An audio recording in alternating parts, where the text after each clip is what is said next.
Indeed, INEC is our number one problem. The security agencies and our law officers are our second problem. Wike is building mansions for judges. This is a man who has been severally accused of trying to put judges in his front pocket.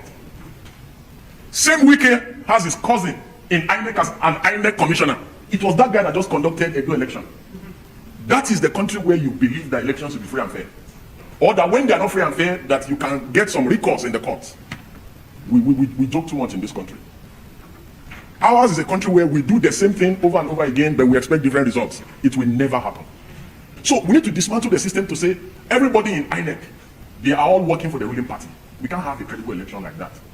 Everybody in the security, go and look at it. In Edo, they were arresting a particular party's member. Local government, they have a list. So they arrest people that they feel that will pose threats to them on election day. And do you know the funny thing? Charges were never brought against those people. They were released 2 days after election, when the aim has been achieved. And INEC is our greatest problem in this country. After INEC are the security agencies as regards to election. And I'll tell you why INEC is our greatest problem. Since 1999 till date, every election we have ever had in this country, people bought votes, people stole ballot boxes, documented on video, everything. People did electoral violence, all kinds, in thousands, from 1999 till date. That is about 25 years. Not one person has been put on trial by INEC.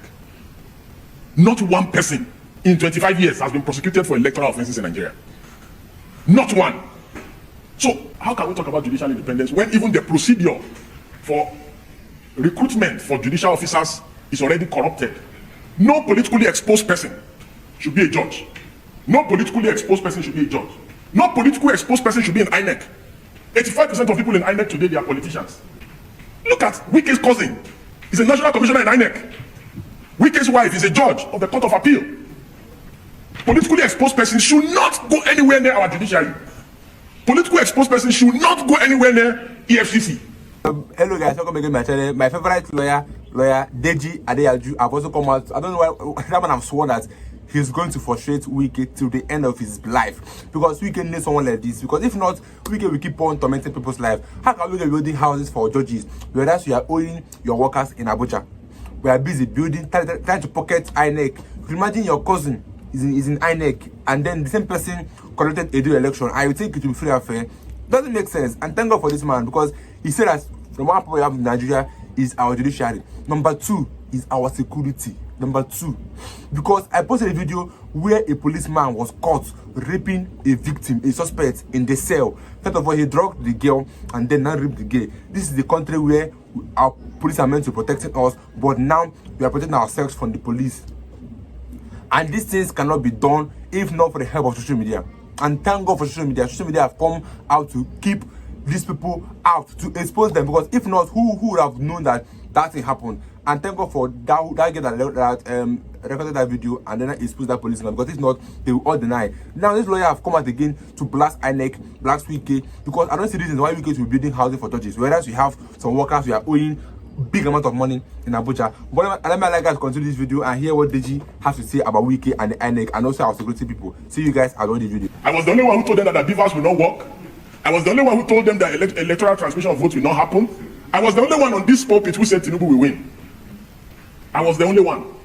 And I referenced 2019 election when I was speaking, and I said Buhari lost that election. They immediately results started coming in, and they discovered Buhari was losing. They stopped transmission, and they switched off the server. And INEC went to court to say that they don't have a server. Before the election, the INEC chairman told Nigerians that there was a server before the election. And I said, if history is anything to go by, the 2023 election is not going to be any different. And all the speakers here disagreed with me. I said, okay. I told them, I said, we are just a month and they're about to go. And I'll be proven right, and I've been proven right.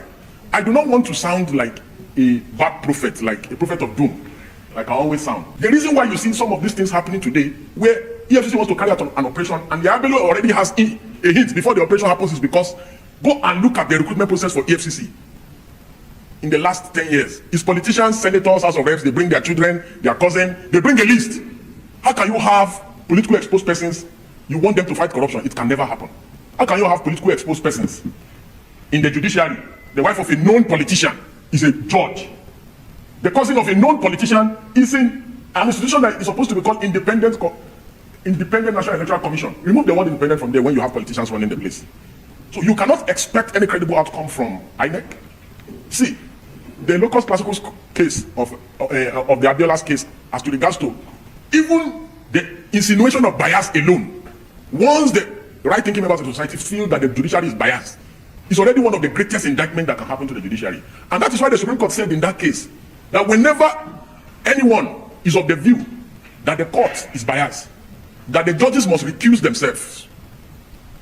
So a situation where before the electoral process starts, the process is already rigged. You cannot expect anything credible out of the process.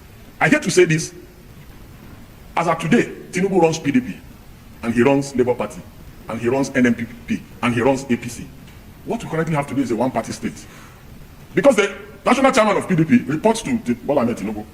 The national chairman of Labour Party, Julius Aburi, reports to Tinubu.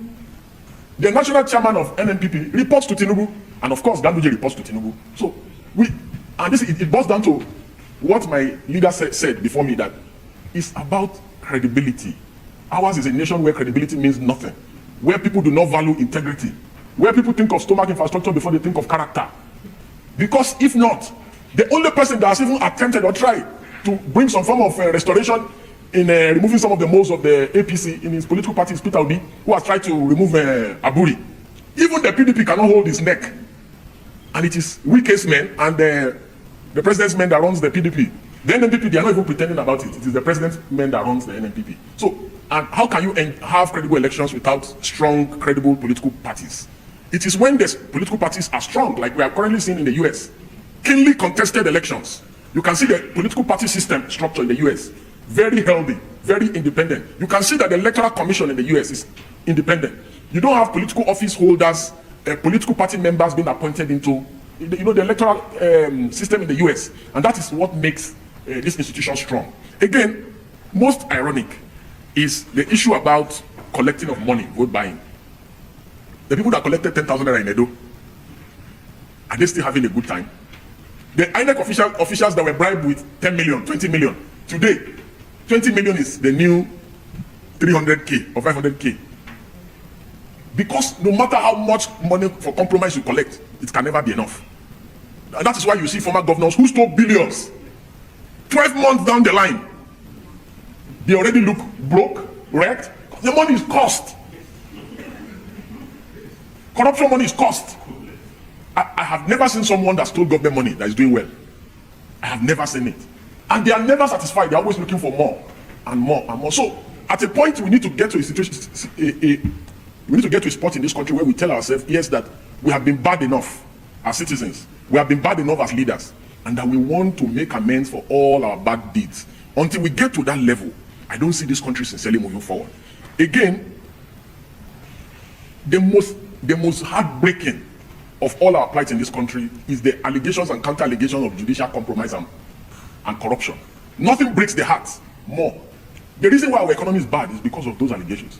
There's no economy that can survive a nation where the judiciary is not truly independent. It is so sad that nobody is going to come and invest here if they are not sure that they can get judicial redress when businesses go wrong.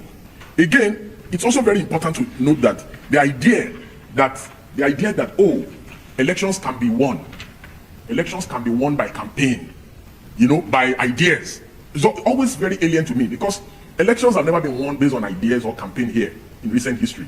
What determines the outcome of election is just like how Dr. Sam rightly painted it one time, is the person who has the more capacity to command the army, the police, INEC, and buy votes. How do we fix that irony that keeps happening every election, whether it's an off-cycle election, whether it's a general election? How do we fix that? That should be the primary concern of government. For me, the first step in fixing that is that this set of, I am of the school of thought that all this cosmetic 4-year election, it cannot change anything. That we must dismantle the corrupt entity called Nigeria. And that the only way to dismantle the corrupt entity called Nigeria is that we must start afresh. The reason why there will always be vote buying is because people are buying votes, they arrest them and they release them. So why are you telling me that they should not buy votes in Ondo? Of course they will buy votes in Ondo. Because like we have seen, protesters are arrested for treason. Bola Ahmed Tinubu may become more brazen after he secures the second term, and he may even put some of them in jail. You know, so while they may be comfortable and rich, but they should not put it past Bola Ahmed Tinubu that he may even attempt a third term. So the best time for political actors to come together is now. God bless everyone. Seriously, the way forward we can tackle this is let everybody in INEC go, because INEC happens to be serving the ruling party. And tell me how you expect election to be free and fair. It's not going to work, because since they are obeying this ruling party, that means they will make sure that everybody in that party wins the election in any state. Because just take a look at what happened in all those state elections, except in Rivers State, because Fubara was so active that he said that no election must be rigged in my state, and he took it up upon himself to ensure that, and thank God it's not rigged. But other states, Edo State and the rest, let's see what happened, where APC kept on rigging the election, and the INEC there, we have to read the favor of the ruling party, which is APC, and that's why APC are winning most of the elections happening in the state, because the INEC works for the ruling party. Like we say, you heard what Deji said, and that's just the simple truth happening in our country. They keep on working for the ruling party, and that's why we will keep on having corruption in Nigeria. And Nigeria is going to work unless we tackle this issue of corruption. I keep on saying this, our number one issue in Nigeria is corruption, and that's why Nigeria can never get better, never until we fight the root cause of our problem, which is what? Corruption.